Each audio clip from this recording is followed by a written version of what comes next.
if we think MBA in our mind, then first thing that comes to our mind that is a CAT exam. If I say कि without giving CAT exam, you can go to the top IMS and you can do MBA from there. Hello guys, my name is Amit Sharma, your quant and reasoning educator welcomes you. आपका बहुत बहुत स्वागत है. अगर MBA करना चाहते हो और टॉप कॉलेज में जाना है, IIMs में जाना है, लेकिन आपको कैट का एग्ज़ाम नहीं देना है, तो आप लोगों के लिए एक कोर्स जो कि आपको बहुत ज़्यादा हेल्प करने वाला है. As you can see IPMAT, integrated programme in management. ये देखिएगा, अगर कैट का जो एग्ज़ाम है वो हम लोग ग्रेजुएशन के बाद देते हैं, उसके बाद आप लोग एंट्रेंस देते हैं और बहुत ज़्यादा टफ कंपटीशन जहाँ पे रहने वाला है, जहाँ पे रहता भी है. आप ये जानते हैं कि लगभग 5 से 7 लाख लोग जो है उसका पेपर देते हैं और 5000 मैक्सिमम सीट उसके अंदर अवेलेबल होती हैं. लेकिन अगर मैं बात करूं IPMAT एग्ज़ाम की, तो आप ये मान के चलें कि 20 से 25 हज़ार बच्चों अभी इस एग्ज़ाम में बैठते हैं. अभी तक बहुत ज़्यादा अवेयरनेस एग्ज़ाम को लेके नहीं है और यहाँ पे जो सीट्स हैं वो भी कैट के रेशो में ज़्यादा होती हैं. आप यहाँ पे IIMs के अंदर जाके पढ़ सकते हो. बेसिकली ये जो कोर्स है आप लोगों का, ये जो आप लोगों का एग्ज़ाम है, ये आप 12th के बाद दे सकते हैं. After 12th you can appear in this exam and in this exam you will get a degree of a graduation as well MBA. तो यहाँ पे आप BBA या फिर BA in management courses में कर सकते हो.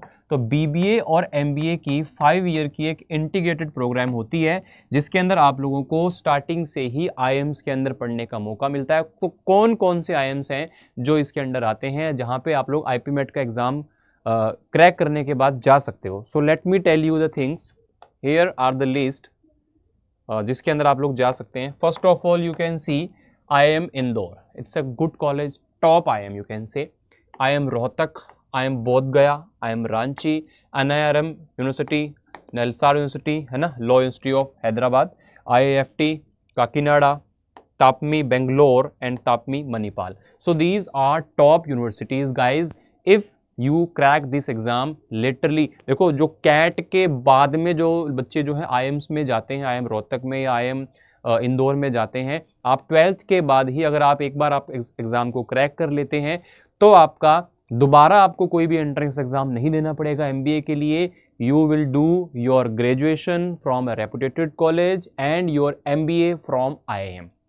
आप ये कहते हो कि सर हमें तो टॉप IIMs में जाना है, तो after graduation you do have a choice के आप वहाँ पर दोबारा से कैट का पेपर उस टाइम पे दे के IIMs में जा सकते हो और बड़े IIMs में जा सकते हो, और you are already in IIM.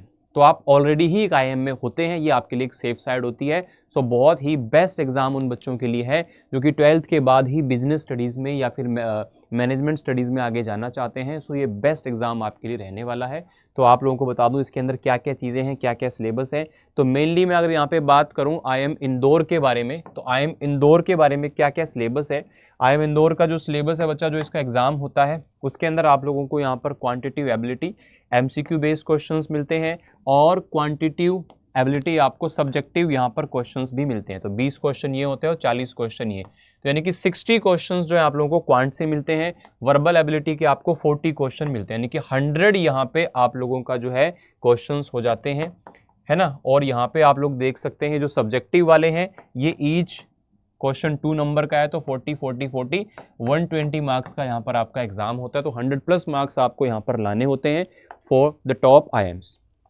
उसके बाद में अगर बात करूं तो बच्चा जो क्वांटिटिव एबिलिटी है, क्वांटिटिव एप्टीट्यूड है, उसका जो सिलेबस है वो क्या होता है, वही सारे चैप्टर्स होते हैं. HCF LCM, shirts and dices, simplification, divisibility, factorials, है ना. और उसके बाद में अगर मैं बात करूं यहाँ पर average, percentage, ratio, boards, mixture allegations. Algebra की बात करूं तो एल्जेब्रा हो गया, एल्जेब्रिक फॉर्मूलाज हो गया, लीनियर इक्वेशन, इक्वालिटीज़ होगी, लॉगरिथम हो गया या फिर क्वाड्रेटिक इक्वेशंस. यानी कि एल्जेब्रा बहुत ज़्यादा हाई लेवल का नहीं आता है, लेकिन फिर भी आपको एल्जेब्रा पे अच्छी खासी पकड़ होनी चाहिए, तो आपको चीज़ें समझ में आएंगी. तो ज्योमेट्री में क्या आता है, लाइन्स, एंगल्स हो गया, मेंसुरेशन, हाइट, डिस्टेंस हो गया, और आपको बेसिक्स ऑफ ज्योमेट्री पता होनी चाहिए. मॉडर्न मैथ्स के अंदर आपका सीक्वेंस आ गया, प्रोबेबिलिटी आ गया, वेक्टर्स. यहाँ पे एक आपके लिए एक चैप्टर जो नॉन मैथ बैकग्राउंड से है उनके लिए थोड़ा सा एक अलग हो जाता है ना, उनको सीखना पड़ेगा. इंटीग्रेशन, डिफरेंशिएशन, तो यहाँ पे 2-3 चैप्टर ऐसे हैं जो कि एडवांस मैथ्स में, हायर मैथ्स में आपको पूछे जाते हैं। बाकी नॉर्मल आपका क्वांट जो होता है, जो सब एग्जाम्स में आता है, वही लेवल का आपको यहाँ पर मिलता है। उसके बाद में अगर मैं वर्बल एबिलिटी की बात करूँ तो ये सारा का सारा ग्रामर है, वर्बल एबिलिटी है, वोकैब है, रीडिंग कॉम्प्रहेंशन है, तो ये सारी चीज़ें आपको यहाँ पर मिलती हैं। Now come to IIM Rohtak. अगर मैं IIM रोहतक की बात करूँ तो यहाँ पे आप लोगों को क्या एग्जाम का शेड्यूल देखने को मिलता है। इसके अंदर गाइज आप लोगों को 40 क्वेश्चन वर्बल एबिलिटी के, 40 क्वेश्चन क्वांट के, 40 क्वेश्चन लॉजिकल रीजनिंग के। सो 120 क्वेश्चन है, 4 नंबर ईच क्वेश्चन, 480 आप लोगों को यहाँ पर जो है मार्क्स का मिलता है। अब इसमें आप लोगों को जो क्वांट पूछा जाता है वो IIM इंदौर के कंपेरेटिवली आसान होता है। इसमें ज़्यादा मॉडर्न मैथ्स आपको थोड़ा सा कम देखने को मिलता है ना। बाकी थोड़ा सा जो रोहतक वाला जो एग्ज़ाम है क्वांट में आप लोगों को थोड़ा कम लेवल देखने को मिलता है, उतना ज़्यादा इसके अंदर लेवल नहीं होता। वो टॉपिक्स आते हैं थोड़ा सा जो एडवांस वाला पोर्शन है, मॉडर्न मैथ्स वाला या फिर एडवांस मैथ्स कहें, अलजेब्रा कहें, तो ये बहुत आपको मिनिमम पूछा जाता है, इसके अंदर थोड़ा सा कंपेरेटिवली आसान होता है। वही है बच्चा, यहाँ पर वर्बल एबिलिटी का लगभग एक जैसा ही है सिलेबस, आपको वही चीज़ें देखने को मिलती हैं। तो ये सारी चीज़ें मैंने आपको बताई हैं। ये लॉजिकल रीजनिंग जो है आपको IIM रोहतक के पेपर में पूछी जाती है, इंदौर में नहीं आता है ना। ये नॉन वर्बल आपको पूछा जाता है। और इसके बाद में वर्बल है आप लोगों का, ये एनालिटिकल वाला पार्ट होता है, statement, assumption, arguments, conclusions, course of action, inference, ये सारा जो है आप लोगों का एनालिटिकल रीजनिंग का पार्ट होता है। तो यहाँ पे नंबर रिलेटेड सीरीज आ गया, लॉजिकल सीक्वेंस है, कोडिंग डिकोडिंग है, सेटिंग अरेंजमेंट है, क्यूब्स एंड डाइसेस है।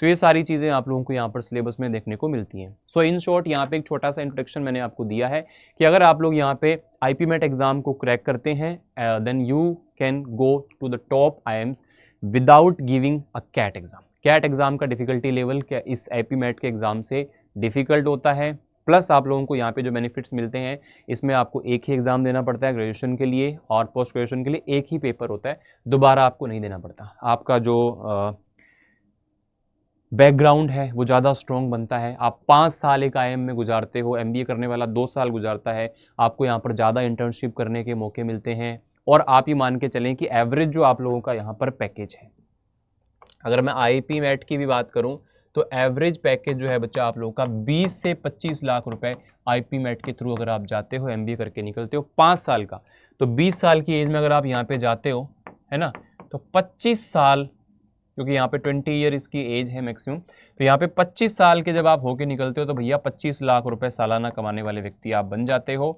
तो यहाँ पर बहुत ही शानदार अल्टीमेट कोर्स की हो जाता है। फिर भी आपको कोई इस कोर्स के रिगार्डिंग कोई डाउट हो तो आप वीडियो के नीचे कमेंट कर सकते हैं, या फिर इसके लिए आप हमारे प्रीमियम कोर्सेज के साथ जुड़ना चाहते हैं, आपको इसके लिए कोई भी और बैच के रिगार्डिंग या फिर कोई और गाइडेंस आपको चाहिए, so you just drop me a mail here. It's amit.sharma@adda247.com. You just drop me a mail here and I will help you in all this. So thank you so much. Thanks for watching. Have a good day. Shukriya.